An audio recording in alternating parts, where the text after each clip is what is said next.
Order! Order! You are an incorrigible delinquent at times. Behave yourself, man!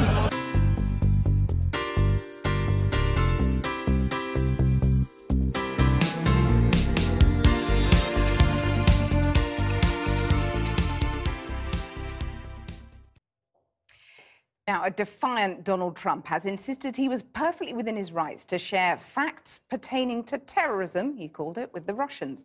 After aides last night scrambled to deny any classified information had been revealed, today the president declared his meeting with Russia's foreign minister had been very, very successful. Well, let's go live now to our Washington correspondent, Kylie Morris. Kylie, put us in the picture. Kathy, I'd love to say that, a briefing just held in the White House has cleared everything up, but it really hasn't. I mean, this is where we are right now. Last week, the day after Donald Trump fired James Comey, the director of the FBI, he rather boldly held a meeting with two senior Russian officials in the Oval Office inside the White House. Now, there are photos of that. We know that the meeting happened. What was broken or revealed in a story late last night was that in that meeting, the president may have shared classified information with the officials, indeed even sensitive information about an asset within a Middle Eastern country. Now, it's difficult to talk about because a lot of the what, the who, the where, it all remains classified information. But there is enough around on this story to mean that some people here are feeling very concerned about the idea that this president may not be able to be trusted to handle sensitive information, which is ironic given that it is exactly the claim that he used to make about a certain someone else. We can't have someone in the Oval Office who doesn't understand the meaning of the word confidential or classified. Time and time again, candidate Trump threw in the face of his rival Hillary Clinton the allegation that she'd shared classified information on her private email server. She lied about passing on classified information, right? In my administration, I'm going to enforce all laws concerning the protection of classified information. She said she sent nothing more classified. A total lie. Now he's engaged in his own damage control mission, responding to allegations he did exactly that. Not via email, but in the intimate surrounds of the Oval Office, meeting with, yes, the Russians. Not just any Russians, Foreign Minister Lavrov and Ambassador to the US, Sergei Kislyak. It was reportedly code word stuff, the highest category of classified intel, on what prompted the US to ban passengers carrying laptops in hand luggage onto planes. The intelligence that laptops might be used by ISIS to plant explosives on board yielded from assets and shared by a Middle Eastern country on a confidential basis with the US. If this report is indeed true, it would mean that the president may have badly damaged our national security, nothing less, and in several ways.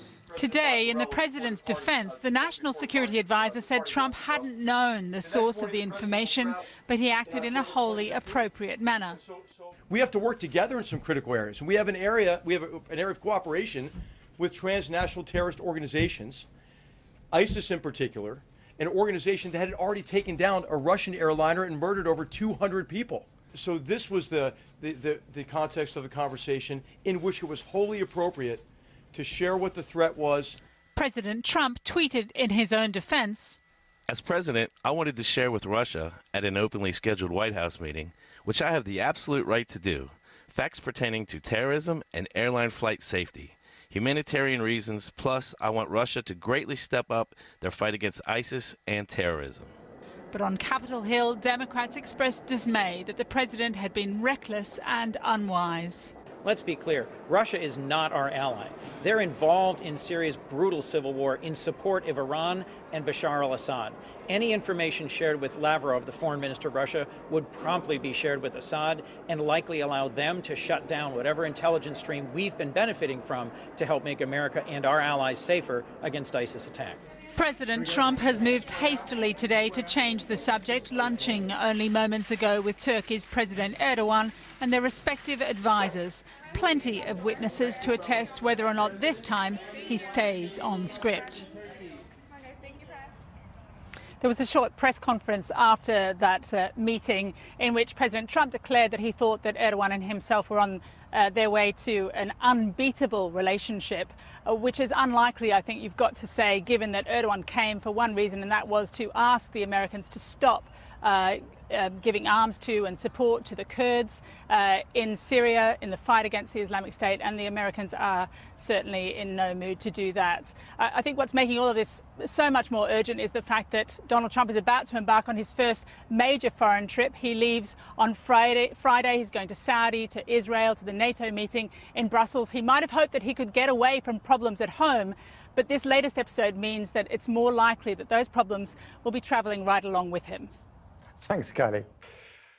Now, earlier I spoke to the former director of the CIA and the former advisor to Donald Trump, James Woolsey. I asked him if he thought that the president would one day regret his troubled relationship with the intelligence services. It depends very much on, I think, what was disclosed. If what was disclosed did not create a substantive problem about sources and methods, then a lot of this is just stirring around and commenting. If what was disclosed to the Russians was something that could seriously damage the United States, that's another matter. The fact that you even have to put it like this, that we even have to ask this question about whether the president of the country might have disclosed something that was unwise, damaging to your allies, etc., that is in itself quite extraordinary, isn't it? I don't know. You know, we have a situation here in the United States in which we're arguing all the time and at odds with one another all the time in the three parts of the federal government. We're always going to be fighting. That's what we're like. And the bad news is that it's very disturbing, sometimes substantively, sometimes only as a matter of public relations. The good news is that we've been going now for well over 2¼ centuries, and we've had one republic all that time.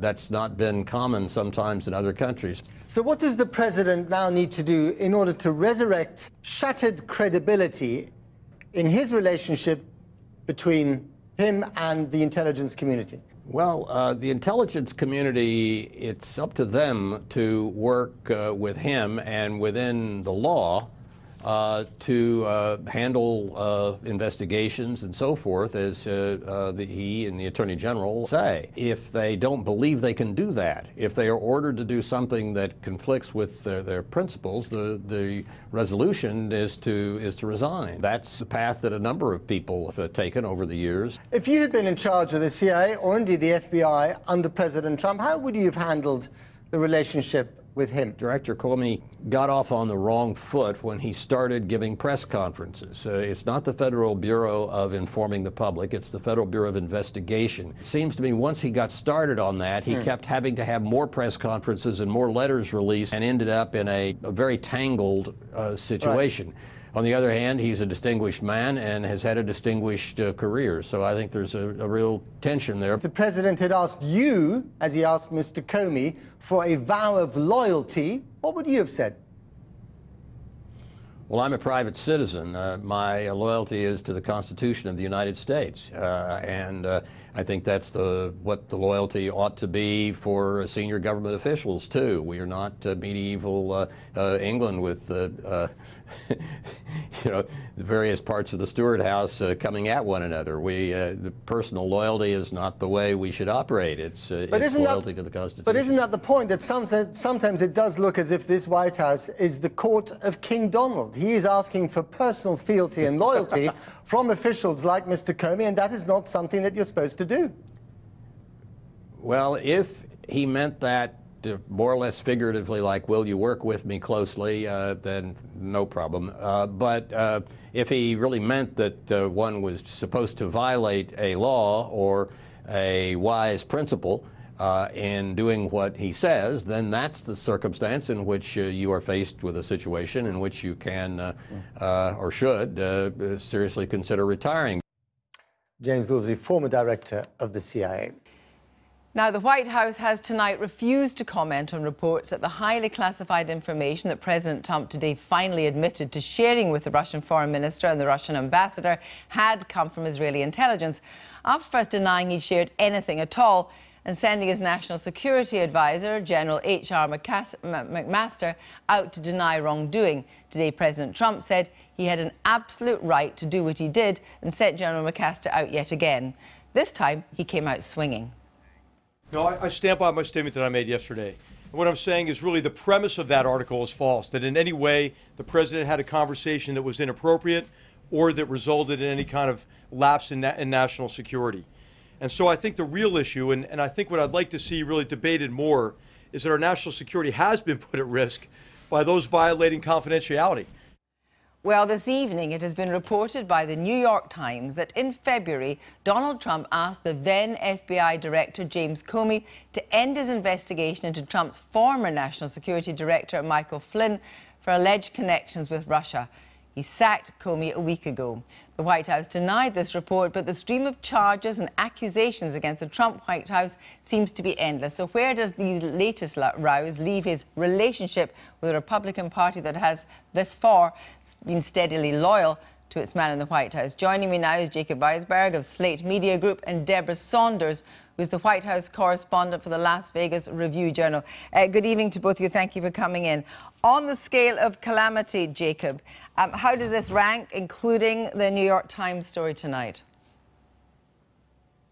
Oh, I think these are very much the worst things that have happened to Trump because I think they're clearly impeachable offenses. If you had a Congress that was willing to think about impeachment, and at some point you will. This is obstruction of justice. The primary article of impeachment against Richard Nixon was obstruction of justice. And here, the president seems very intent on providing all the evidence needed to support it himself. Deborah, the whole question of whether Donald Trump actually knew what he was doing is still far from clear. Is it a case of calamity after calamity and Congress being unwilling to do anything about it, or will these latest two, as Jacob seems to say, tip it over the edge? Well, General McMaster said at the briefing today that Donald Trump did not know the source of the information that he apparently inadvertently revealed to the Russians. So as you know, a president can declassify material at will, and so I'm not sure that there's an illegality here. It's tough for Trump for a couple of reasons. First of all, it's the Russians again, and he seems to be smitten by Vladimir Putin and some of the other Russians. He campaigned saying that he was against Hillary Clinton letting classified material fall into the hands of others because she had them in a homebrew server, and now it turns out he just sort of slipped something to the Russians. But, you know, I have to say, you were asking what's the number, up to 10. We've been 8 through 10 for the last week. And we've been over 8 before with this president. He thrives on chaos. And while those of us covering him may be exhausted, I think he's got the stamina to stick things out. He seems ready to gut whatever comes his way out, and that's what he's been doing. But, Jay, if he has been seen to compromise national security and indeed an international ally, though no comment has been made on whether it is Israeli intelligence that was being discussed, is he just going to limp on? Well, I'm not sure if it's worse or better if he compromised the intelligence inadvertently or did it, as he was trying to say yesterday, with purpose in mind. But when you think about what's at stake here, I mean, the penetration of a terrorist organization like ISIS by an allied security service, there's not much that's more important to protect than the ability to keep that kind of information flowing, to protect from terrorist threats and future terrorist attacks. This is information that journalists are very good at protecting. In fact, the news organizations that covered this story, including the Washington Post, were all very careful about restraining themselves from revealing the information that Trump apparently revealed to the Russians. So you sort of can't plead ignorance or inadvertence or carelessness here. I mean, the president is the one person in the executive branch who doesn't need a security clearance. It's an odd loophole, but it's clearer than ever that Trump would never qualify for one. I'm going to ask in a second about whether you think the Republicans are going to hold back, but just on the whole question of the New York Times tonight, whether or not he asked Comey not to investigate Michael Flynn, If that could be proved, Deborah, what would be the consequence of that? Well, I don't know that it can be proved. We know that James Comey, as soon as he finished dinner, went back and he wrote out a memo and he said that Trump did it. I think it's a bit of a he said, she said, unless, of course, the president tweeted that there may be tapes, then we'd know, wouldn't we? But I don't think that would be a very good thing for President Trump, because it really makes you feel like you're back in the days of Watergate when you see that out there. But you raise Watergate. Of course, what people forget, Watergate was a very long, drawn-out business. But at the moment, do you think, by and large, the Republicans don't have the appetite for that? They are going to stick to their man? Well, you know, I would have said that a week ago, and that's what's been going on. In part because there are a lot of Trump supporters who feel that the media are against him, that Democrats are against him, that everybody's rooting for him to fail, and it makes them want to stand by him more. But here's what happened that really went wrong with Comey last week. The president had a right to fire James Comey, but he sent out his surrogates, Sean Spicer, Sarah Huckabee Sanders, and they gave a story about how Trump ended up talking to the Deputy Attorney General and the Attorney General, and they brought these memos forward, and these prompted the president to fire Comey. And then what does he do? He tells NBC News that, oh, he was going to fire Comey all along because of the Russians. Well, so I think he's...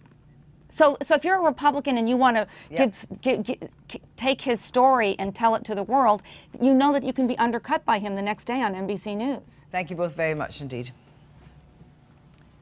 Thank you. I've been getting away with it.